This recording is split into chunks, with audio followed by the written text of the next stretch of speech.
At the core of growing campus protests are students, idealistic and passionate. And the Zion of fucking nation! There is a noble history to it at Columbia University in New York, where students against the war in Gaza occupied iconic Hamilton Hall this week. Columbia was at the heart of the anti-war movement that fueled America's turning against the Vietnam War in the 1960s.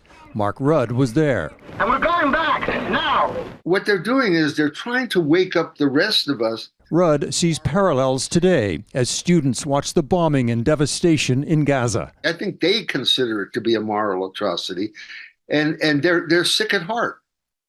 And as I was 56 years ago, and we felt the moral impetus to act. They're doing the same thing. But there are differences. 1960s campuses were mostly white, privileged kids, united against a U.S.-led war.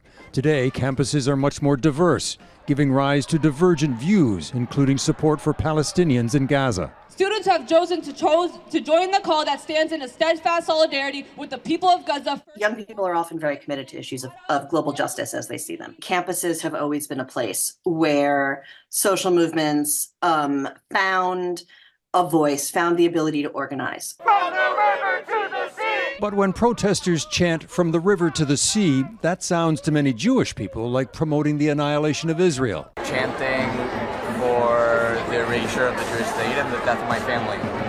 So I do feel a little heartbroken by this. Students clashing with students, a sign of the diversity on campuses today. One student sees the pro-Palestinian protests in solidarity with student movements of the past. We have not only the privilege, but the responsibility to continue in the shoes of those who came before us. That's what education is for, right? It's to frame the way that you look at the world. The military conflict in Gaza has become a social struggle in North America. Support for Palestinians growing, traditional backing for Israel being tested, and it's all playing out once more on college campuses. Eric Sorensen, Global News, Toronto.